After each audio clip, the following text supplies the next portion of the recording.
¿Y si todo lo que te dijeran sobre Jesús y el vino fuera una mentira cuidadosamente construida durante siglos?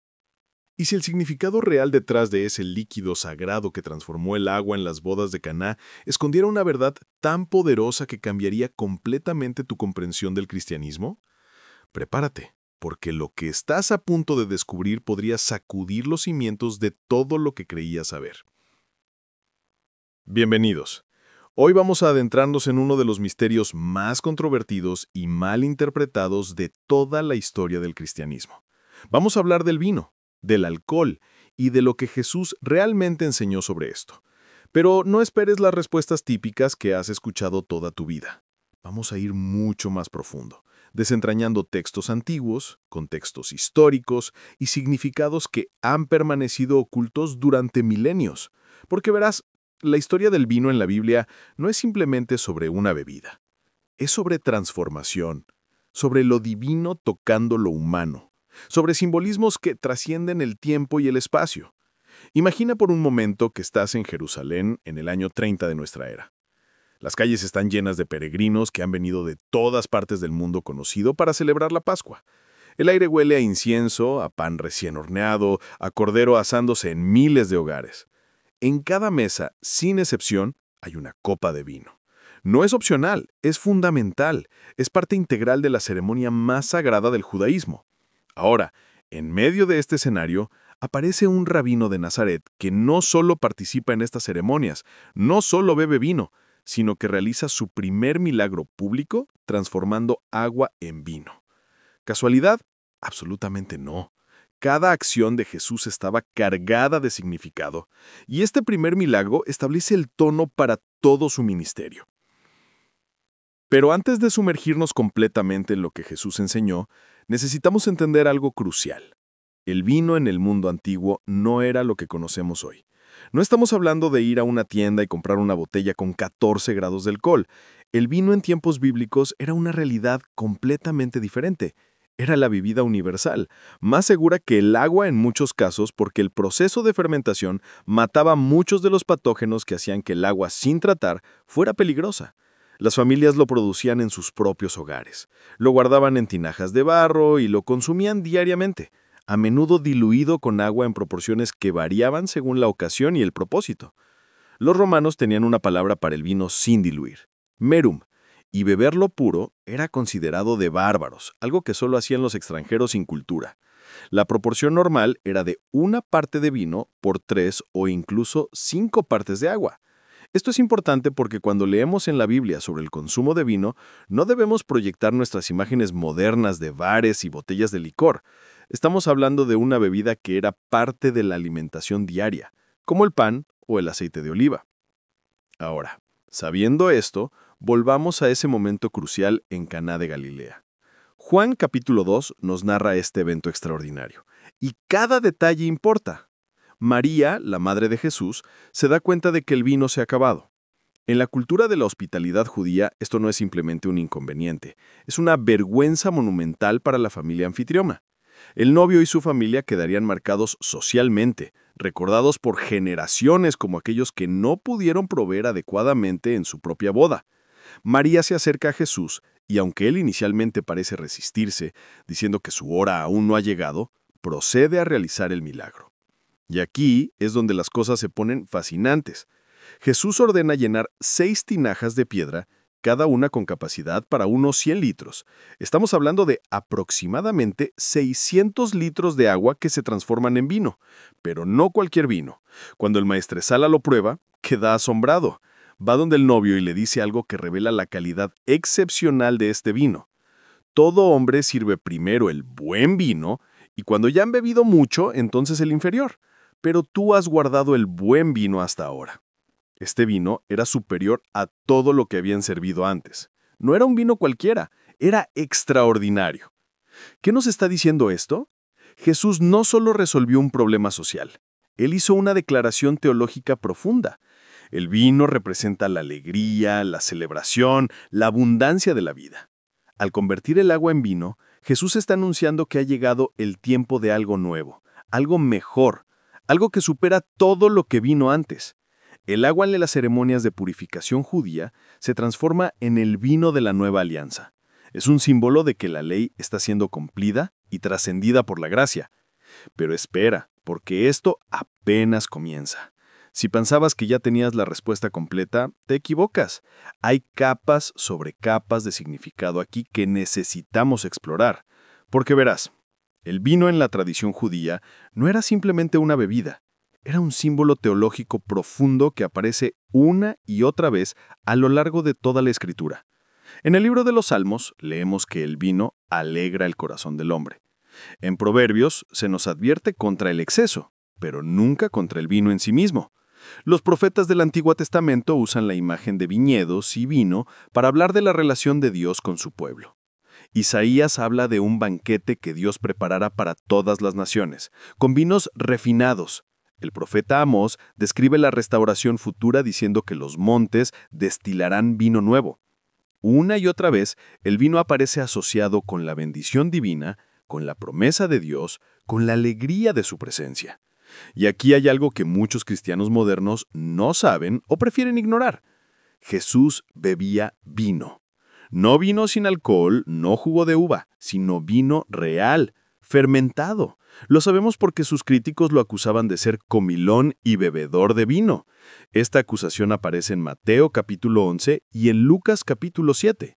Ahora piénsalo, si Jesús estuviera bebiendo simple jugo de uva, esta acusación no tendría ningún sentido. Nadie llama a alguien borracho por beber jugo.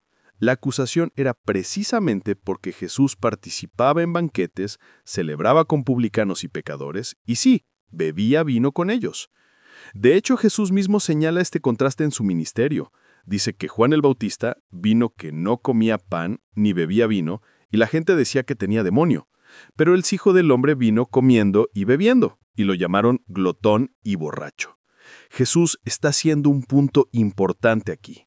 Ni el ascetismo extremo de Juan, ni su participación en la vida social normal eran comprendidos correctamente por sus críticos. Ambos enfoques eran válidos en sus contextos apropiados, pero la gente siempre encontraba algo que criticar. Esto nos lleva a una pregunta crucial. Si Jesús bebía vino, si participaba en celebraciones donde el vino fluía, ¿por qué tantos cristianos hoy en día están convencidos de que el alcohol es inherentemente pesimista? ¿De dónde viene esta idea? La respuesta no está en la Biblia, sino en la historia más reciente del cristianismo, particularmente en los movimientos de temperancia de los siglos XIX y XX. En Estados Unidos especialmente, surgió un movimiento poderoso que equiparaba el cristianismo con la abstinencia total del alcohol. Este movimiento tuvo motivaciones nobles, hay que reconocerlo. La embriaguez era un problema social serio. Destruía familias, causaba pobreza y violencia. Pero en su celo por combatir este mal, muchos líderes cristianos fueron más allá de lo que la Biblia realmente enseña. Comenzaron a reinterpretar pasajes bíblicos, argumentar que cuando la Biblia hablaba de vino, en realidad se refería a jugo de uva no fermentado, pese a que lingüística e históricamente esto simplemente no es cierto. Esta reinterpretación requería gimnasia mental considerable. Tenían que explicar cómo el vino que Pablo recomienda a Timoteo para su estómago era no alcohólico, cómo el vino de la última cena era jugo de uva, cómo el vino que Jesús creó en Caná no contenía alcohol. Crearon toda una teología basada no en lo que el texto bíblico realmente dice, sino en sus propias preocupaciones culturales y sociales de ese momento histórico específico.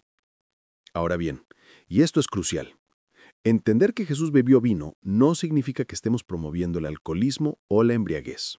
De ninguna manera. La Biblia es absolutamente clara en su condena de la borrachera. Pablo lista la embriaguez entre las obras de la carne, en Gálatas. Pedro advierte contra ella. El libro de Proverbios está lleno de advertencias sobre los peligros del exceso. El problema nunca fue el vino en sí mismo, sino el abuso del vino. Piénselo de esta manera. La comida es buena, es un regalo de Dios, pero la gula es pecado.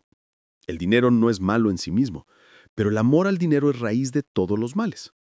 El sexo dentro del matrimonio es santo y bendecido por Dios, pero fuera de ese contexto se convierte en inmoralidad. ¿Ves el patrón? Dios nos da buenos regalos, y nosotros tenemos la responsabilidad de usarlos apropiadamente, con moderación, con sabiduría. El vino entra exactamente en esta categoría. De hecho, hay un pasaje fascinante en el libro de Jueces que ilustra perfectamente el papel del vino en la visión bíblica. En el capítulo 9 se cuenta una parábola donde los árboles quieren elegir un rey, le piden a la vid que reine sobre ellos, pero la vid responde: ¿he de dejar mi vino, que alegra a Dios y a los hombres, para ir a ondear sobre los árboles? ¿Notaste eso? El vino alegra a Dios y a los hombres. No es presentado como algo negativo, sino como algo que trae alegría tanto al ámbito divino como al humano. Pero aquí es donde necesitamos profundizar aún más, porque el vino en las enseñanzas de Jesús va mucho más allá de simplemente ser una bebida aceptable. El vino se convierte en el símbolo central de la nueva alianza que Jesús está estableciendo. Y esto nos lleva al momento más importante, más sagrado, más profundo de todo el ministerio de Jesús: la última cena. Imagina la cena. Es la noche de la Pascua. Jesús está reunido con sus discípulos más cercanos en un aposento alto en Jerusalén. Afuera la ciudad está llena de peregrinos, de corderos siendo sacrificados, de preparativos para la gran fiesta. Pero dentro de esa habitación, algo completamente nuevo está por nacer. Jesús toma el pan, lo parte y dice: «Este es mi cuerpo que por vosotros es dado». Luego, y esto es lo que nos interesa especialmente ahora, toma la copa de vino. Esta no es cualquier copa. En la ceremonia de la Pascua judía hay 4 copas, cada una con su propio significado, cada una correspondiendo a una de las 4 promesas de liberación que Dios hizo a Israel en el libro del Éxodo. Los estudiosos debaten sobre cuál de estas copas tomó Jesús, pero la mayoría coincide en que fue la tercera copa, conocida como la copa de la redención. Jesús levanta esta copa, la bendice y pronuncia palabras que cambiarían el curso de la historia. Esta copa es el nuevo pacto en mi sangre. Detengámonos aquí un momento, porque esta declaración es absolutamente revolucionaria. Jesús está tomando todo el sistema de sacrificios del Antiguo Testamento, todo el ritual de la Pascua que conmemoraba la liberación de Egipto, y está diciendo que todo eso estaba apuntando hacia este momento, hacia Él, hacia su sacrificio venidero. El vino en esa copa representa su sangre, la sangre de la nueva alianza, la sangre que sella el nuevo pacto entre Dios y la humanidad. Pero hay más, y aquí es donde muchos se pierden la profundidad de lo que Jesús está haciendo. En el Antiguo Testamento, los pactos se sellaban con sangre. Cuando Dios hizo pacto con Abraham, hubo sangre de animales sacrificados. Cuando Dios estableció el pacto en el Sinaí con el pueblo de Israel a través de Moisés, leemos en Éxodo capítulo 24 que Moisés tomó la sangre del sacrificio y roció parte sobre el altar y parte sobre el pueblo, diciendo: «He aquí la sangre del pacto que Jehová ha hecho con vosotros». Jesús está haciendo eco de esto, pero llevándolo a un nivel completamente nuevo. No es la sangre de animales, es su propia sangre. No es un pacto que se romperá una y otra vez, como Israel rompió el antiguo pacto, sino uno que será eterno, inquebrantable, sellado con la sangre del propio Hijo de Dios. Y el vino es el símbolo visible, tangible, de esta realidad invisible e infinita. Ahora, aquí es donde las diferentes tradiciones cristianas han desarrollado diversas comprensiones, y es importante reconocer esto con respeto. La Iglesia Católica enseña la transubstanciación, la idea de que el pan y el vino literalmente se convierten en el cuerpo y sangre de Cristo, aunque mantengan las apariencias externas de pan y vino. Los luteranos hablan de consubstanciación, donde Cristo está presente en, con y bajo los elementos. Las tradiciones reformadas generalmente ven los elementos como símbolos profundos, que representan realidades espirituales, no meros recordatorios, sino medios reales de gracia a través de los cuales Cristo se hace presente espiritualmente. No estamos aquí para resolver ese debate teológico de siglos, pero lo que es innegable, lo que todas estas tradiciones reconocen, es que el vino en la comunión es central, es esencial, es profundamente significativo. No podemos simplemente descartarlo o minimizarlo. Jesús no eligió agua, no eligió leche, no eligió ninguna otra bebida. Eligió vino y lo hizo deliberadamente, con propósito, con significado. Y ese significado se extiende hacia el futuro. Porque después de que Jesús instituyó la Cena del Señor, hizo una declaración que a menudo pasamos por alto. Dijo: «De cierto os digo que no beberé más del fruto de la vid hasta aquel día en que lo beba nuevo en el reino de Dios». Esta es una promesa escatológica, una promesa sobre el futuro final. Jesús está diciendo que habrá un banquete futuro, una celebración en el reino venidero, y que Él estará ahí y que habrá vino nuevo. Esto se conecta con múltiples pasajes donde Jesús habla del reino de Dios como un banquete. En Mateo capítulo 8 dice que muchos vendrán del oriente y del occidente y se sentarán con Abraham, Isaac y Jacob en el reino de los cielos. En Lucas capítulo 14 cuenta la parábola del gran banquete. En Apocalipsis capítulo 19 se describen las bodas del Cordero. Una y otra vez, la imagen final de la salvación, de la consumación de todas las cosas es presentada como una fiesta, una celebración, un banquete. Y en ese banquete habrá vino. Entonces, si aún no ha quedado claro, déjame decirlo directamente. El vino no es un mal necesario en la Biblia. No es algo que Jesús tolerara a regañadientes. Es un símbolo de alegría, de celebración, de la bendición de Dios, de la nueva vida, de la alianza eterna. Es un regalo de Dios que, como todos sus regalos, debe ser usado con gratitud, con moderación, con sabiduría. El vino entra exactamente en esta categoría. Pero ahora quiero que consideremos algo que podría parecer contradictorio al principio, pero que en realidad muestra la profundidad y matiz de las enseñanzas bíblicas. Porque, aunque el vino es presentado positivamente en muchos contextos, hay lugares en las Escrituras donde vemos un llamado a la abstinencia, y necesitamos entender por qué. En el libro de Números, capítulo 6, encontramos las instrucciones para el voto nazareo. Cuando alguien hacía este voto especial de consagración a Dios, una de las restricciones era que no podía beber vino ni ninguna bebida fermentada. Debía abstenerse completamente. Sansón, Samuel, Juan el Bautista, todos fueron nazareos de alguna forma. Y para ellos, la abstinencia del vino era parte de su llamado especial. ¿Qué nos dice esto? Nos dice que puede haber razones legítimas, incluso santas, para abstenerse del alcohol. Pero nota esto crucial. No se les prohibía el vino porque el vino fuera malo, sino como parte de un voto especial de separación. Era una forma de distinguirse, de mostrar una consagración particular. De la misma manera, alguien podría hacer un ayuno de comida, no porque la comida sea mala, sino como un acto de devoción espiritual. Si llegaste hasta este punto, déjame pedirte algo. Si este contenido te está ayudando a ver las Escrituras de una manera más profunda, si estás descubriendo cosas que nunca habías considerado, te invito a que te suscribas al canal y actives la campanita. Cada semana compartimos estudios profundos como este, desentrañando misterios bíblicos y explorando verdades que han permanecido ocultas o mal interpretadas. Tu suscripción nos ayuda a seguir creando este contenido y nos motiva a investigar aún más profundamente. Ahora, continuemos, porque lo que viene es aún más revelador. Pablo, en su carta a los Romanos, capítulo 14, aborda directamente este tema de la libertad cristiana y la consideración por otros.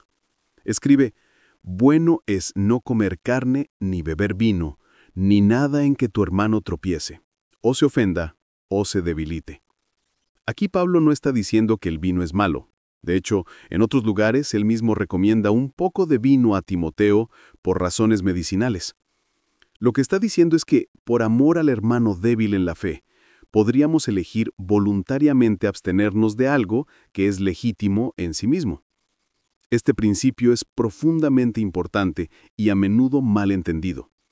No significa que debamos vivir según las reglas más estrictas de la persona más legalista que conozcamos. Lo que significa es que el amor debe guiar nuestras decisiones.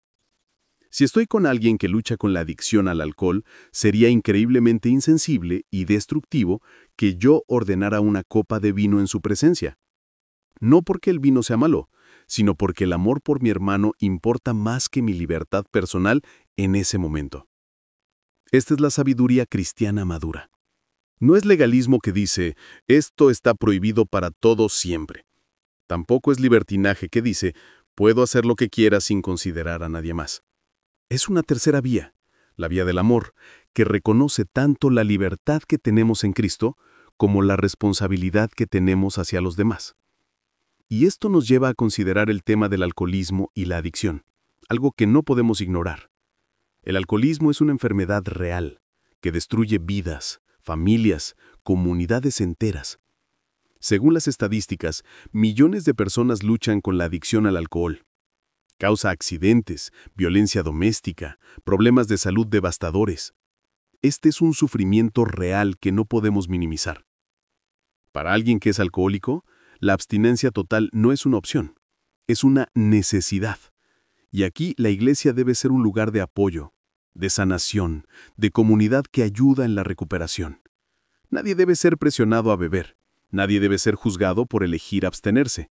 De hecho, si alguien tiene antecedentes de adicción en su familia o si personalmente siente que tiene una tendencia hacia el uso excesivo, la decisión más sabia podría ser la abstinencia completa.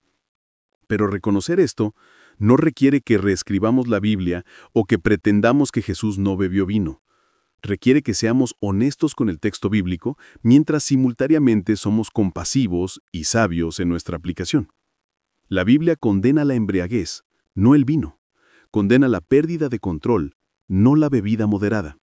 Y nos llama a la sabiduría, al autocontrol, a la consideración por los demás. Proverbios capítulo 20, verso 1 dice: «El vino es escarnecedor, la sidra alborotadora, y cualquiera que por ellos hierra, no es sabio». Este es un versículo de advertencia, reconociendo el potencial destructivo del abuso del alcohol. Pero en el mismo libro de Proverbios, capítulo 3, verso 10, leemos que los graneros se llenarán con abundancia y los lagares rebosarán de vino nuevo como una bendición de Dios. ¿Contradicción? No. Matiz. Sabiduría. El reconocimiento de que las cosas buenas pueden ser mal usadas, pero que no por eso dejan de ser regalos de Dios. Aquí es donde necesitamos entender la diferencia entre la sabiduría y el legalismo. El legalismo dice: hay peligro potencial en esto, por lo tanto lo prohibiremos completamente para todos. La sabiduría dice: hay peligro potencial en esto, por lo tanto enseñaremos moderación, autocontrol y reconoceremos que diferentes personas pueden necesitar diferentes límites. Jesús operaba desde la sabiduría, no desde el legalismo. Por eso podía cenar con pecadores, podía tocar a los leprosos, podía hablar con mujeres samaritanas, todo mientras mantenía una santidad perfecta. Los fariseos operaban desde el legalismo. Habían construido un cerco alrededor de la ley, agregando reglas sobre reglas para asegurarse de que nadie se acercara siquiera al pecado. Y Jesús constantemente los confrontaba por esto. Les decía que habían dejado lo más importante de la ley: el juicio, la misericordia y la fe, mientras se obsesionaban con detalles menores como diezmar el eneldo y el comino. De la misma manera, cuando reducimos el cristianismo a una lista de «no hagas esto», sin entender los principios más profundos detrás de las instrucciones bíblicas, nos convertimos en fariseos modernos. Le damos una apariencia de espiritualidad al legalismo, pero perdemos el corazón de lo que realmente desea, a corazones transformados que lo amen a Él y amen a los demás. Entonces, ¿cuál es la verdad oculta de Jesús sobre el alcohol? ¿Cuál es el significado verdaderamente profundo del vino sagrado?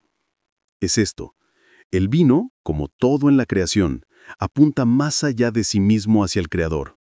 Es un símbolo de la generosidad de Dios, de su deseo de que tengamos vida abundante, de la alegría que Él quiere para nosotros. Pero más que eso, se convierte en el vehículo mismo a través del cual Jesús nos comunica la realidad más profunda de la fe cristiana: que su sangre fue derramada por nosotros, que a través de su sacrificio tenemos vida nueva, que somos parte de un pacto eterno sellado con su propia vida. Cuando participamos de la comunión, cuando tomamos la copa, no estamos simplemente recordando un evento histórico, estamos participando en una realidad espiritual que trasciende el tiempo. Nos unimos a los santos de todas las épocas que han tomado esta copa. Proclamamos la muerte del Señor hasta que Él venga. Anticipamos ese gran banquete futuro cuando Cristo regrese y todas las cosas sean hechas nuevas. Y aquí está la paradoja hermosa. Este símbolo que es tan terrenal, tan físico, tan material como el vino, se convierte en el portador de la realidad más espiritual, más eterna, más sagrada. Dios no desprecia lo físico. Él lo creó. Y en la encarnación, cuando el Verbo se hizo carne, Dios afirmó para siempre el valor de lo material. El cristianismo no es un escape de lo físico hacia lo espiritual. Es la redención y transformación de lo físico por lo espiritual. Por eso Jesús eligió elementos físicos, pan y vino, para representar realidades espirituales. Por eso su primer milagro involucró transformar agua en vino en una fiesta de bodas. Por eso habla del reino de Dios en términos de banquetes y celebraciones. Dios no está en contra de la alegría, de la celebración, de los buenos regalos que Él mismo nos ha dado.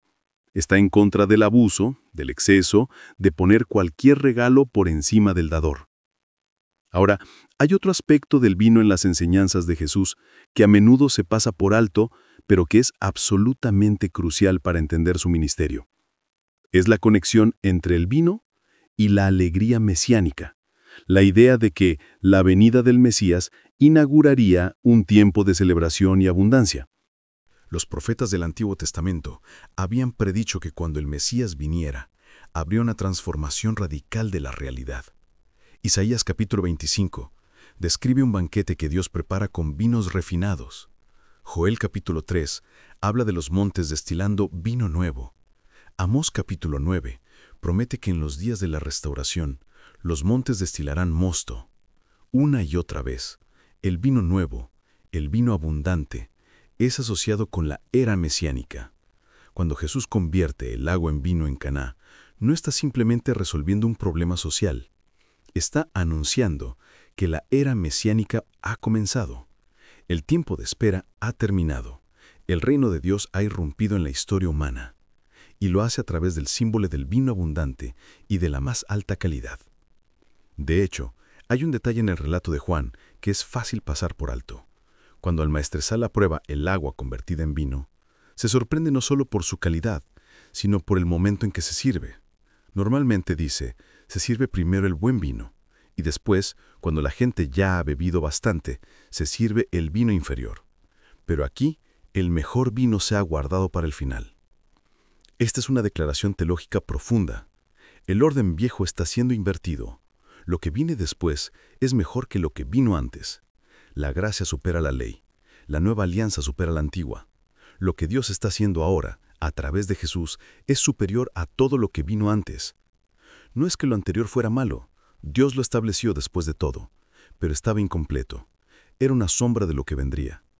El escritor de Hebreos desarrolla este tema extensivamente, mostrando cómo Cristo es superior a los ángeles, superior a Moisés, cómo su sacerdocio es superior al sacerdocio levítico, cómo su sacrificio es superior a los sacrificios de animales. Y todo esto está encapsulado en ese comentario del maestresala en Caná. Has guardado el buen vino hasta ahora. Pero hay más. En Mateo capítulo 9, cuando los discípulos de Juan le preguntan a Jesús por qué sus discípulos no ayunan como lo hacen los discípulos de Juan y los fariseos, Jesús responde con una analogía sobre el vino. Dice que nadie echa vino nuevo en odres viejos, porque los odres viejos se romperían. El vino nuevo necesita odres nuevos. Esta es una declaración más revolucionaria que Jesús hizo. Está diciendo que lo que Él trae no puede ser contenido en las viejas estructuras religiosas. No se trata simplemente de remendar el judaísmo existente o de hacer algunas reformas aquí y allá. Es algo completamente nuevo. Es vino nuevo que requiere odres nuevos. Los odres en el mundo antiguo eran hechos de piel de animales. Cuando eran nuevos, eran flexibles, podían expandirse cuando el vino fermentaba dentro de ellos.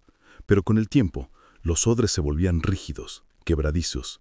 Si intentabas poner vino nuevo en un odre viejo, la fermentación haría que el odre se rompiera, perdiendo tanto el vino como el odre.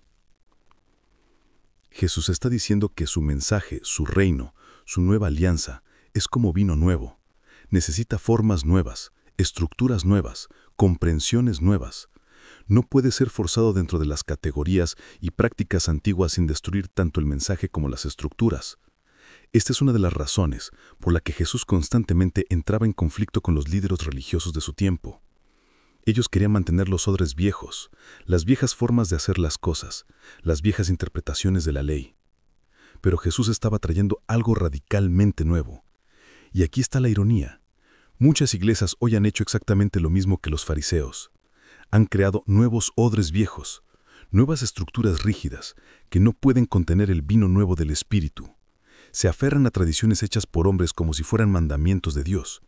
Se obsesionan con mantener las cosas como siempre se han hecho, resistiendo cualquier cambio, cualquier nueva comprensión, cualquier movimiento fresco del Espíritu. No estoy diciendo que toda tradición sea mala. Las tradiciones pueden ser hermosas, significativas, útiles para transmitir la fe de una generación a otra. Pero cuando las tradiciones se vuelven ídolos, cuando se vuelven más importantes que la sustancia de la fe misma, se convierten en odres viejos que restringen el vino nuevo que Dios quiere derramar.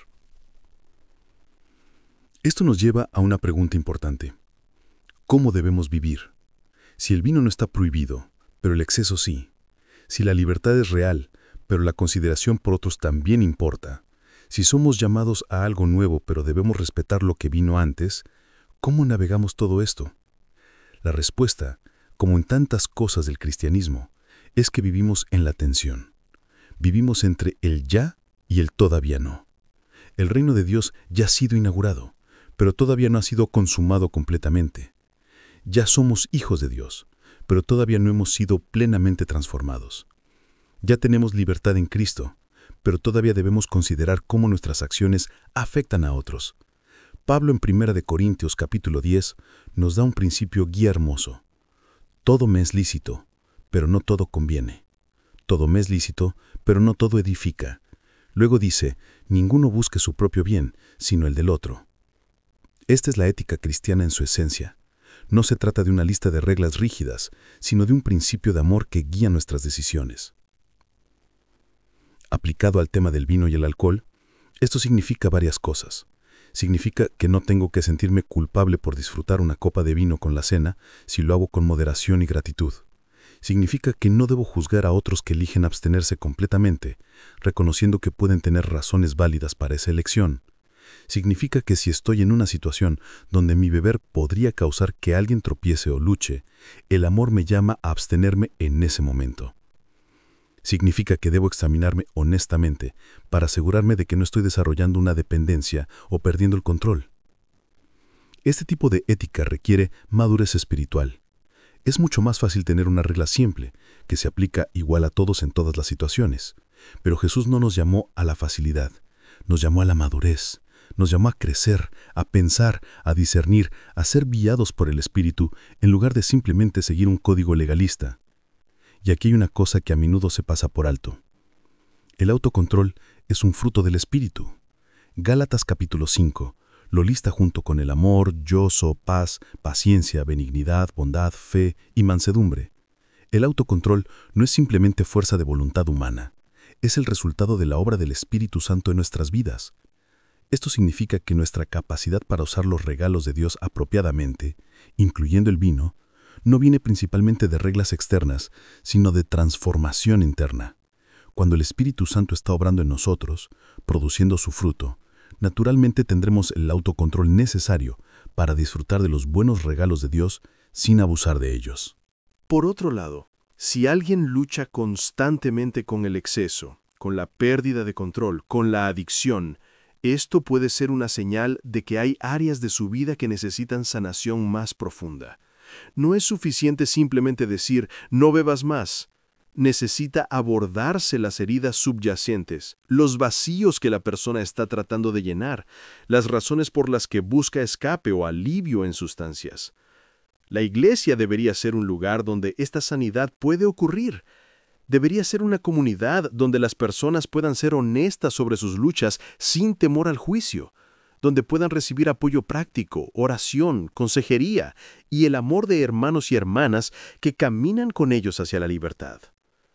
Tristemente, muchas veces la iglesia ha sido un lugar de vergüenza y juicio en lugar de gracia y restauración. Jesús siempre se movió hacia los quebrantados, hacia los que luchaban. No los condenó, los sanó. No agregó cargas adicionales a sus vidas, los liberó.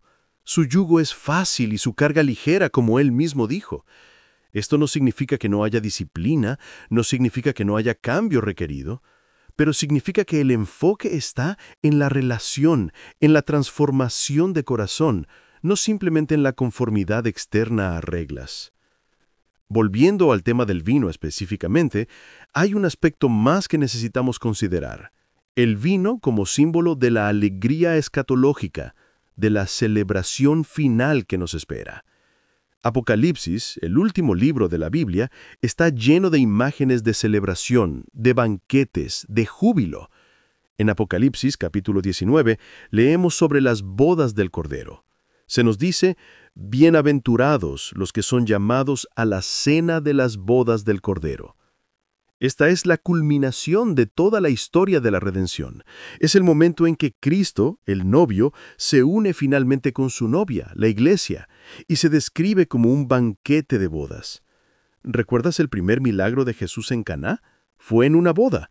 Y su último gran acto en la historia de la redención también se describe como una boda.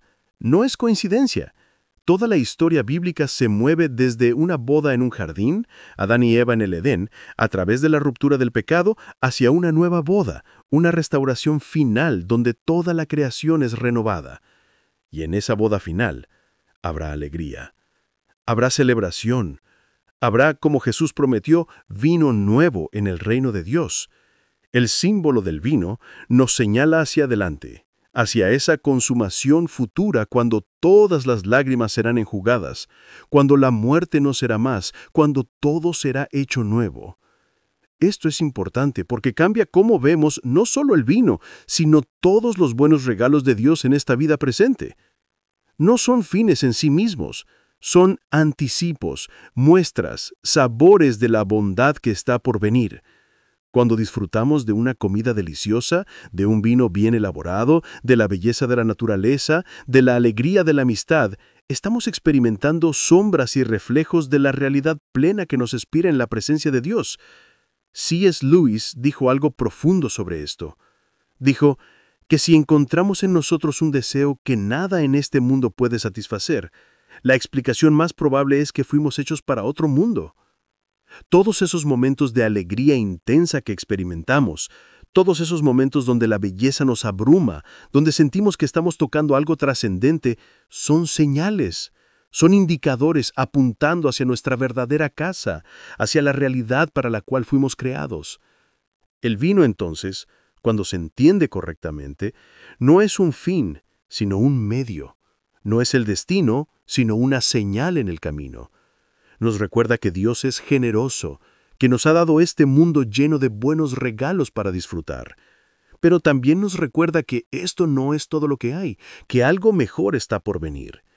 Y aquí hay una implicación práctica importante. Si sabemos que estos regalos son temporales, anticipos de algo mayor, no nos aferraremos a ellos demasiado fuerte, no haremos ídolos de ellos. Podemos disfrutarlos profundamente mientras los tenemos, pero con las manos abiertas, sabiendo que toda buena dádiva viene de arriba, del Padre de las Luces. Esto es muy diferente de dos extremos que vemos en el mundo. Un extremo es el hedonismo, la búsqueda de placer como el bien máximo, personas que organizan sus vidas enteras alrededor de la próxima comida, la próxima bebida, la próxima experiencia placentera. Nunca tienen suficiente, siempre necesitan más y al final se encuentran vacíos, porque ningún placer terrenal puede llenar el vacío que solo Dios puede llenar. El otro extremo es el ascetismo severo, que dice que todo placer es sospechoso, que la espiritualidad verdadera requiere negar todos los deleites físicos. Este enfoque puede parecer piadoso, pero en realidad niega la bondad de la creación de Dios. Insulta al Creador que hizo este mundo hermoso y lo llenó de cosas buenas para nuestro disfrute. El cristianismo bíblico rechaza ambos extremos. No es hedonismo ni ascetismo. Es algo diferente. Es la capacidad de disfrutar profundamente de los regalos de Dios mientras simultáneamente reconocemos que Él es más grande que cualquiera de sus regalos. Es tener apetitos santos, donde nuestros deseos están ordenados correctamente, donde amamos las cosas en la medida apropiada, donde Dios está en el centro y todo lo demás orbita alrededor de Él. Cuando Jesús bebía vino con pecadores y publicanos, estaba modelando esto. Estaba disfrutando de la comida y la bebida y la compañía humana, pero su identidad, su propósito, su alegría última no estaban en estas cosas, sino en hacer la voluntad de su Padre. Podía participar plenamente en la vida humana sin ser esclavo de ningún aspecto de ella. Esta es la libertad que Él nos ofrece a todos nosotros. Libertad no como licencia para hacer lo que queramos, sino libertad como la capacidad de ser y hacer lo que fuimos creados para hacer. Libertad de la esclavitud al pecado, a la adicción, a los deseos desordenados. Libertad para disfrutar de los regalos de Dios con gratitud y moderación. Libertad para amar a Dios y a nuestro prójimo sin estar atados por cadenas que nosotros mismos hemos forjado. Y aquí, antes de acercarnos al cierre, quiero abordar una pregunta que sé que algunos están pensando. ¿Y qué tal con los jóvenes? ¿Cómo enseñamos esto a la nueva generación? Es una pregunta legítima y crucial. La realidad es que muchos jóvenes que crecen en ambientes cristianos extremadamente restrictivos, donde se les dice que el alcohol es siempre malo bajo cualquier circunstancia, a menudo experimentan una de dos cosas cuando finalmente salen de ese ambiente. O se rebelan completamente y caen en el exceso, habiendo sido enseñados que si cruzas la línea aunque sea un poco, ya has pecado gravemente, entonces ¿por qué no ir hasta el fondo? O viven con culpa constante, incapaces de disfrutar de los regalos de Dios porque han sido condicionados a verlos como pecaminosos. Ninguno de estos resultados es bueno. Entonces, ¿cuál es la alternativa? La alternativa es enseñar la sabiduría bíblica real. Es enseñar que Dios nos ha dado buenos regalos, incluido el vino, pero que con esos regalos viene responsabilidad. Es enseñar moderación, autocontrol, consideración por otros. Es modelar un uso saludable en lugar de abstinencia legalista o exceso. Esto requiere que los adultos estén dispuestos a tener conversaciones honestas, matizadas. Requiere reconocer que el mundo no es en blanco y negro, que hay áreas grises que requieren discernimiento. Requiere enseñar a los jóvenes a pensar críticamente, a aplicar principios bíblicos a situaciones específicas, en lugar de simplemente seguir reglas ciegamente. También requiere honestidad sobre los peligros reales. El alcoholismo es real. Los accidentes por conducir ebrio son reales. La toma de decisiones comprometida bajo la influencia es real. Estas cosas necesitan ser discutidas abiertamente, no minimizadas, pero deben ser presentadas en el contexto más amplio de la enseñanza bíblica sobre el uso apropiado de los regalos de Dios. Y quizá más importante, requiere que modelemos vidas que están llenas de algo más que reglas. Si lo único que ofrecemos a los jóvenes es una lista de «no hagas esto», sin mostrarles la belleza, la alegría, la aventura de seguir a Cristo, no debería sorprendernos cuando buscan llenar sus vidas con otras cosas. Jesús no vino a quitarnos la alegría, vino a darnos alegría completa. No vino a hacernos miserables, vino a darnos vida abundante. Si nuestra presentación del cristianismo es aburrida, restrictiva, sin alegría, estamos presentando una caricatura, no la realidad del Evangelio. El cristianismo auténtico, el que Jesús vivió y enseñó, está lleno de vida, de risa, de celebración. Está lleno de comidas compartidas, de amistad profunda, de momentos de alegría intensa junto con momentos de sufrimiento redentor. Es rico, complejo, hermoso, y sí, a veces incluye vino. Pero ahora necesitamos ir aún más profundo, porque hay una dimensión del vino en las enseñanzas de Jesús que casi nunca se discute, y es quizá la más perturbadora y la más transformadora. Es la conexión entre el vino y el sufrimiento, entre la copa de celebración y la copa de la ira. En el jardín de Getsemaní, la noche antes de su crucifixión, Jesús ora con una intensidad que nunca antes había mostrado. Está tan angustiado que su sudor se vuelve como grandes gotas de sangre, y en medio de esta agonía ora: «Padre mío, si es posible, pase de mí esta copa, pero no sea como yo quiero, sino como tú». Más tarde ora de nuevo: «Padre mío, si no puede pasar de mí esta copa sin que yo la beba, hágase tu voluntad». ¿Qué copa es esta? No es la copa de vino de la última cena, aunque hay una conexión. Esta es la copa de la ira de Dios, la copa del juicio divino que debe ser bebida por los pecados del mundo. En el Antiguo Testamento, esta imagen aparece repetidamente. Los profetas hablan de las naciones bebiendo la copa de la ira de Dios. Es una imagen de juicio, de castigo merecido por la rebelión contra Dios. Y aquí está lo asombroso, lo incomprensible. Jesús, el único completamente inocente, el único que nunca pecó, está a punto de beber esa copa en nuestro lugar. Toda la ira que merecíamos, todo el juicio que debería caer sobre nosotros, Él lo tomará sobre sí mismo. La copa que debería ser nuestra, Él la beberá hasta las heces. Isaías capítulo 51 describe esta copa. Despierta, despierta, levántate, oh Jerusalén, que bebiste de la mano de Jehová el cáliz de su ira. Las heces del cáliz de aturdimiento bebiste hasta que se acabaron. Esta es la copa del juicio completo, del castigo total, y Jesús dice, yo la beberé por ellos. Ahora, conecta esto con la copa de la última cena. ¿Ves lo que está sucediendo? La misma noche en que Jesús instituyó la copa de la nueva alianza, diciendo, esta copa es el nuevo pacto en mi sangre, Él también habló de otra copa, la copa del sufrimiento que debería beber al día siguiente. Las dos copas están inextricablemente conectadas. No podemos tener la copa de la salvación sin la copa del sufrimiento. No podemos tener el vino de la celebración sin primero el vino de la agonía. La alegría de la redención se compra con el precio del dolor redentor. Y esto nos enseña algo profundo sobre la naturaleza de la salvación y sobre la naturaleza misma del cristianismo. El cristianismo no es un camino fácil hacia la felicidad. No es una fórmula mágica para evitar el sufrimiento. Es un camino que pasa a través del sufrimiento hacia la gloria. Es una cruz antes de una corona. Es muerte antes de resurrección. Y Jesús, nuestro líder y ejemplo, caminó ese camino primero. Cuando Él nos invita a tomar nuestra cruz y seguirlo, cuando dice que el que quiera salvar su vida la perderá, pero el que pierda su vida por causa de Él la encontrará, está hablando de este mismo patrón. Hay copas de sufrimiento que debemos beber en el camino de la obediencia a Dios.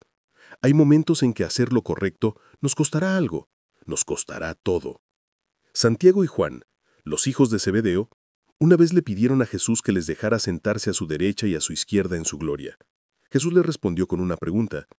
¿Podéis beber del vaso que yo he de beber? Ellos, sin entender realmente lo que estaban diciendo, respondieron, podemos. Y Jesús dijo, a la verdad, de mi vaso beberéis.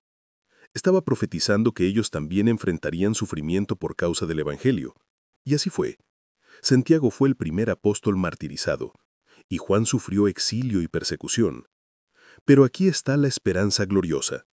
Las copas de sufrimiento que bebemos como seguidores de Cristo son diferentes de la copa de la ira que Él bebió por nosotros. Nosotros nunca tendremos que beber la copa del juicio divino porque Jesús ya la bebió por nosotros. Nuestro sufrimiento no es castigo, es participación. Estamos participando en los sufrimientos de Cristo, siendo conformados a su muerte, para que también podamos conocer el poder de su resurrección. Pablo lo expresa hermosamente en Filipenses capítulo 3. A fin de conocerle y el poder de su resurrección y la participación de sus padecimientos, llegando a ser semejante a él en su muerte, si en alguna manera llegase a la resurrección de entre los muertos. Hay un orden aquí. Primero viene la participación en sus padecimientos, luego viene la experiencia del poder de la resurrección. Y esto nos trae al vino de una manera sorprendente, porque el vino, en su elaboración misma, es un símbolo de este proceso. Las uvas deben ser aplastadas, deben ser destruidas en su forma original para convertirse en algo nuevo, algo más rico, algo que trae alegría. El vino no existe sin la destrucción de la uva. De la misma manera, la vida resucitada que Jesús ofrece no viene sin la muerte del yo. La alegría del reino no viene sin el dolor de la cruz.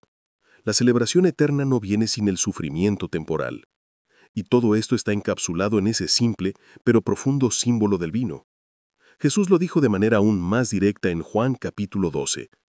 De cierto os digo, que si el grano de trigo no cae en la tierra y muere, queda solo. Pero si muere, lleva mucho fruto. La muerte precede a la fecundidad. La pérdida precede a la ganancia. El vacío precede a la plenitud.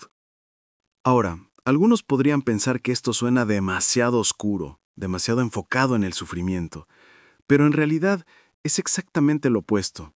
Es la única forma de encontrar alegría verdadera, duradera, inquebrantable, porque la alegría que viene después del sufrimiento redentor es de una calidad completamente diferente a la alegría superficial que el mundo ofrece. El mundo ofrece placeres que son intensos, pero fugaces. Son como fuegos artificiales, brillantes por un momento, pero que luego se desvanecen, dejando solo oscuridad. La alegría que Jesús ofrece es diferente. Es como el sol, que puede estar oculto por nubes, pero que siempre está ahí, que siempre regresará, que nunca realmente se va. Esta es la alegría de la que Jesús habló en Juan capítulo 16. Vosotros ahora tenéis tristeza, pero os volveré a ver, y se gozará vuestro corazón, y nadie os quitará vuestro gozo. Este es un gozo que el mundo no puede dar y que el mundo no puede quitar. Es un gozo que persiste incluso en medio del sufrimiento, porque está arraigado no en circunstancias externas, sino en realidades eternas.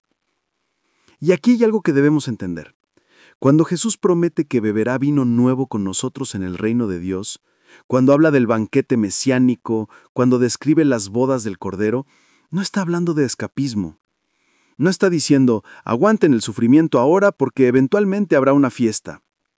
Está diciendo algo mucho más profundo. Está diciendo que el sufrimiento mismo es parte del camino hacia la alegría verdadera. Que las lágrimas que lloramos ahora serán enjugadas, sí, pero también serán redimidas, serán transformadas. Resultarán haber sido parte de algo hermoso, parte del tapiz que Dios estaba tejiendo todo el tiempo. Es como el vino mismo. La fermentación es un proceso violento en cierto sentido. El azúcar está siendo destruido, transformado en alcohol. Hay muerte química ocurriendo. Pero el resultado es algo glorioso, algo que trae alegría, algo que celebramos. Las uvas tenían que ser aplastadas, la fermentación tenía que ocurrir, no había otro camino hacia el vino. De la misma manera, muchas de las cosas más hermosas en nuestras vidas vienen a través del sufrimiento. El carácter se forja en el horno de la adversidad. La compasión nace del propio dolor experimentado. La profundidad espiritual viene de caminar a través de valles oscuros. No buscaríamos el sufrimiento, pero cuando viene, podemos confiar en que Dios lo está usando para algo más grande. Y esto nos lleva a considerar algo que a menudo se malentiende en el cristianismo moderno, la idea de la prosperidad. Hay una enseñanza popular que dice que si tienes suficiente fe, si oras correctamente, si das suficiente dinero, Dios te bendecirá con riqueza, salud y éxito en todo. Esta es la teología de la prosperidad y está fundamentalmente en desacuerdo con lo que Jesús realmente enseñó. Jesús nunca prometió que seguirlo haría tu vida más fácil. De hecho, prometió exactamente lo contrario. Dijo, en el mundo tendréis aflicción. Advirtió que sus seguidores serían perseguidos, odiados, rechazados. Pablo habló de sus muchos sufrimientos por causa del Evangelio, naufragios, azotes, prisiones, peligros de todo tipo. Pedro escribió que no deberíamos sorprendernos de las pruebas ardientes que enfrentamos. Entonces, si la bendición de Dios no se mide en términos de comodidad material o ausencia de problemas, ¿cómo se mide? Se mide en términos de transformación espiritual, de intimidad con Dios, de fruto eterno. Se mide en términos de ser conformados a la imagen de Cristo, de crecer en amor, en yo, en paz, en paciencia, en todos los frutos del Espíritu. Y aquí el símbolo del vino se vuelve relevante de nuevo. Un vino de calidad no se produce rápidamente, no se produce sin esfuerzo. Las mejores vidas son a veces las que han sufrido, las que han tenido que hundir sus raíces profundamente en suelos difíciles para encontrar agua. Las mejores cosechas vienen de vides viejas que han enfrentado muchas estaciones, muchos desafíos. Dios está produciendo en nosotros algo de valor eterno, algo de calidad excepcional. Y ese proceso toma tiempo, toma presión, toma lo que desde nuestra perspectiva limitada parece ser sufrimiento innecesario. Pero Dios ve el producto final. Él sabe lo que está haciendo. Él es el viñicultor maestro y nosotros somos sus vides. Jesús usó esta misma imagen en Juan capítulo 15. Yo soy la vid verdadera y mi Padre es el labrador. Todo pámpano que en mí no lleva fruto, lo quitará, y todo aquel que lleva fruto, lo limpiará para que lleve más fruto. Nota eso, incluso los pámpanos que están llevando fruto son podados. La podación es dolorosa. Es el corte de partes de nosotros mismos que pensábamos que necesitábamos, pero es necesaria para mayor fecundidad. Y luego Jesús continúa con una de sus declaraciones más importantes. permanezcan en mí y yo en vosotros. Como el pámpano no puede llevar fruto por sí mismo si no permanece en la vid, así tampoco vosotros si no permanecéis en mí. Yo soy la vid, vosotros los pámpanos. El que permanece en mí y yo en él, éste lleva mucho fruto, porque separados de mí nada podéis hacer. Esta es la clave de todo. No es sobre nuestro esfuerzo, nuestra fuerza, nuestra capacidad. Es sobre permanecer conectados a Jesús, sobre mantenernos en relación vital con Él. Cuando permanecemos en Él, el fruto viene naturalmente. El vino de una vida transformada fluye de la vid verdadera a través de nosotros hacia el mundo. Y aquí hay algo que debemos entender. Cuando estamos permaneciendo en Cristo, si estamos siendo llenos del Espíritu Santo, las adicciones pierden su poder. No necesitamos recurrir a sustancias para llenar vacíos o escapar del dolor, porque estamos siendo llenos de algo infinitamente mejor. Pablo lo dice explícitamente en Efesios 5. No os embriaguéis con vino en lo cual hay disolución, antes bien, sed llenos del Espíritu. Nota que no dice simplemente no os embriaguéis, punto. Dice no os embriaguéis con vino, antes bien, sed llenos del Espíritu. Está contrastando dos tipos de llenura. Una es destructiva, la otra es transformadora. Cuando las personas buscan embriaguez, generalmente están buscando algo. Escape, valor, euforia, conexión social, olvido del dolor. Pero todas esas cosas que el alcohol promete, pero no puede entregar verdaderamente, el Espíritu Santo sí puede. Él puede darnos verdadero consuelo en el dolor, verdadero valor que no depende de la desinhibición química, verdadera alegría que no es seguida por resaca, verdadera conexión que no requiere lubricación social artificial. Esto no significa que no podamos disfrutar de una copa de vino. Significa que no la necesitamos para ninguno de esos propósitos más profundos. Podemos disfrutarla simplemente como lo que es, un regalo de Dios que añade placer a una mesa, que complementa sabores, que marca ocasiones especiales. Pero no dependemos de ella para nada esencial. Y aquí hay otra capa más profunda. En la Biblia, ser lleno del Espíritu a menudo se describe en términos que parecen intoxicación. En el día de Pentecostés, cuando los discípulos fueron llenos del Espíritu Santo y comenzaron a hablar en lenguas, algunos espectadores se burlaron diciendo, «Están llenos de mosto».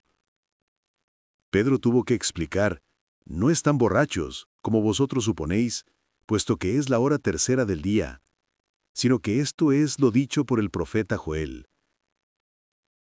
Había algo en el comportamiento de estos creyentes llenos del Espíritu que se parecía superficialmente a la embriaguez.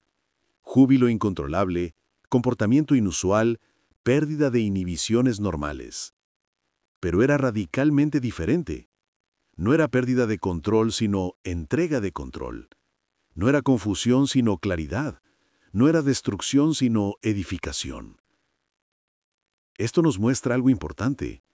Dios quiere que experimentemos gozo intenso, libertad, celebración. Pero quiere que lo experimentemos a través de medios que nos transforman para bien, no que nos destruyen. El Espíritu Santo puede llevarnos a alturas de gozo que el alcohol ni siquiera puede soñar con alcanzar, sin ninguno de los efectos secundarios destructivos. Ahora, hablemos de algo que puede parecer contradictorio, pero que en realidad revela la madurez de la ética cristiana. Hay contextos culturales donde el vino tiene significados diferentes. En algunas culturas, el vino es simplemente parte de la comida diaria, consumido en cantidades pequeñas, sin ningún aspecto de embriaguez. En otras culturas, el alcohol está asociado principalmente con exceso, con fiestas descontroladas, con comportamiento destructivo. Un cristiano maduro reconoce estas diferencias culturales y ajusta su comportamiento en consecuencia. Cuando Pablo escribió sobre comer carne sacrificada a ídolos, en 1 Corintios, estableció un principio que se aplica aquí también. La carne en sí no era el problema, pero si tu comerla causaba que un hermano más débil tropezara, entonces el amor requería abstinencia. De manera similar, En algunas culturas o contextos, podría ser completamente apropiado para un cristiano disfrutar de vino. En otros contextos, podría ser más amoroso y sabio abstenerse. Esto no es hipocresía, es sensibilidad cultural guiada por el amor.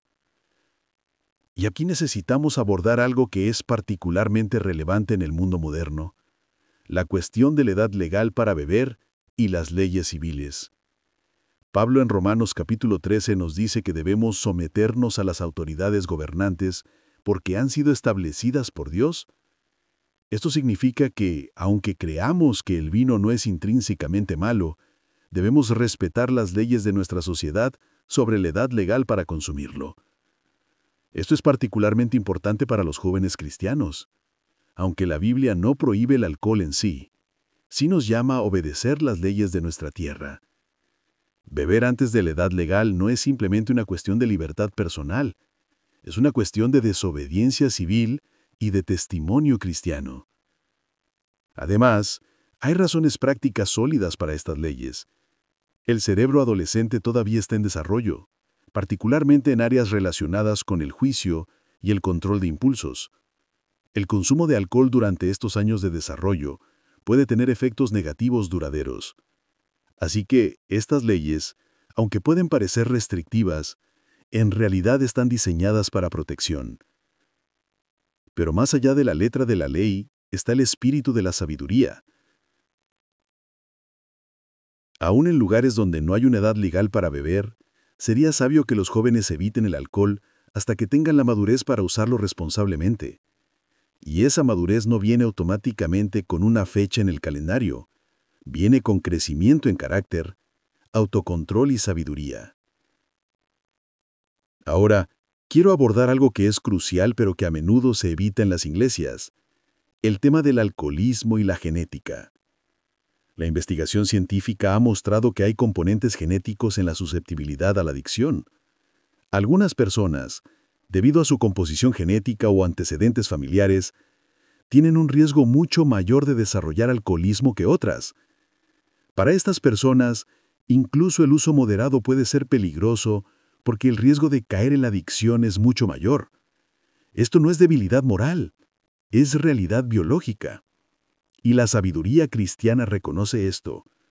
Si alguien sabe que tiene antecedentes familiares de alcoholismo, si sabe que tiene una personalidad propensa a la adicción, la decisión más sabia y más piadosa es la abstinencia total. No hay vergüenza en esto. De hecho, hay sabiduría profunda en conocerse a uno mismo lo suficientemente bien para reconocer vulnerabilidades y tomar medidas para protegerse. Esto es autocontrol en su forma más elevada.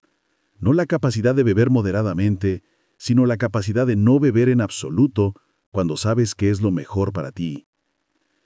Y la iglesia debe ser un lugar donde esta decisión es respetada y apoyada, no cuestionada o minimizada. Debe ser un lugar donde alguien puede decir, no bebo, sin tener que justificarse extensamente, sin ser presionado, sin hacerse sentir menos maduro o menos libre. De hecho, aquí hay un pensamiento provocador. Quizás uno de los mejores testimonios de libertad cristiana es la capacidad de decir no a algo que es permisible, pero no beneficioso para ti específicamente. Es fácil hacer lo que todos los demás hacen. Es más difícil, y a menudo más maduro, reconocer tus propias limitaciones y vivir en consecuencia. Ahora, acercándonos al cierre de este estudio profundo, necesitamos volver a la pregunta central. ¿Cuál es la verdad oculta de Jesús sobre el vino? Después de todo lo que hemos explorado, todas las capas que hemos desentrañado, ¿cuál es la conclusión? La verdad es esta. El vino, como todo en la creación, está destinado a apuntar más allá de sí mismo, hacia Dios. Es un símbolo multifacético que nos enseña sobre la generosidad de Dios, sobre la alegría del reino, sobre el costo de la redención, sobre la transformación que viene a través del sufrimiento, sobre la celebración que nos espera en la eternidad. Jesús no vino a condenar el vino ni a consagrarlo como algo necesario. Vino a mostrarnos cómo vivir en este mundo como ciudadanos de otro reino. Vino a enseñarnos que podemos disfrutar de los regalos de Dios sin convertirnos en esclavos de ellos. Vino a liberarnos de la tiranía tanto del legalismo como del libertinaje. La verdad oculta es que todo esto es mucho más profundo, mucho más bello, mucho más complejo de lo que las respuestas simples permitirían. No podemos reducirlo a «el vino es malo» o «el vino es bueno». Es ambas cosas y ninguna de las dos. Es un regalo que puede ser usado bien o mal. Es un símbolo que apunta a realidades que trascienden lo físico. Y quizás lo más importante, la verdad oculta es que Jesús nos invita a una forma completamente nueva de ser humanos. No humanos que viven por reglas externas, constantemente preocupados por cruzar líneas invisibles, sino humanos transformados desde adentro, que naturalmente producen el fruto del Espíritu, que instintivamente hacen elecciones sabias porque han sido cambiados en lo más profundo de su ser. Este es el Evangelio real. No es un conjunto de regulaciones sobre qué puedes o no puedes beber. Es una invitación a una relación transformadora con el Dios vivo que te cambia desde adentro hacia afuera. Es una invitación a participar en la vida del reino, que ya ha comenzado, pero que aún no se ha consumado completamente. Y en ese reino habrá un banquete, habrá celebración, habrá vino nuevo. No porque el vino sea el punto, sino porque el vino simboliza todo lo que Dios quiere darnos. Alegría completa, satisfacción profunda, comunión perfecta, vida abundante que nunca termina. Mientras tanto, aquí en este tiempo intermedio entre la inauguración del reino y su consumación, vivimos con sabiduría, disfrutamos de los regalos de Dios con gratitud, ejercitamos autocontrol, consideramos a otros, reconocemos nuestras propias debilidades y limitaciones, buscamos ser llenos del Espíritu y siempre mantenemos nuestros ojos fijos en Jesús, el autor y consumador de nuestra fe. Porque al final del día no se trata del vino, se trata de Él. Se trata de conocerlo, amarlo, seguirlo, ser transformados por Él. El vino es solo una de las muchas cosas en este mundo que puede ayudarnos a entenderlo mejor o puede distraernos de él, dependiendo de cómo lo usemos. Así que, ¿beberás vino o no?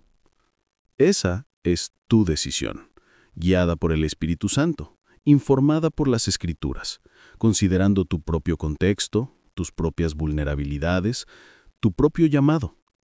No hay una respuesta única para todos, pero hay sabiduría disponible para todos, hay gracia para todos, hay libertad para todos en Cristo. Y hay una invitación para todos. Ven al banquete, ven a la mesa del Señor, toma y come, toma y bebe en memoria de Él. Participa en los símbolos que Él nos dio, y a través de esos símbolos terrenales, toca realidades celestiales. A través de ese pan y ese vino, recuerda su cuerpo roto y su sangre derramada. Recuerda el costo de tu salvación. Recuerda cuánto te ama. Y luego, vive en la luz de esa realidad. Vive como alguien que ha sido redimido a un precio tan alto. Vive como alguien que está destinado a la eternidad. Vive como alguien que conoce tanto el sufrimiento de la cruz como el poder de la resurrección. Vive con libertad, con gozo, con sabiduría, con amor. Esta es la verdad que ha estado oculta a plena vista durante todos estos siglos. No es complicada, pero es profunda. No es fácil de reducir a un eslogan, pero es hermosa en su complejidad. Es la verdad de que Dios nos ama tanto que nos dio a su Hijo, y que ese Hijo nos invita a una vida que es rica, completa, libre y eterna. Y ahora, antes de despedirnos, quiero dejarte con un desafío.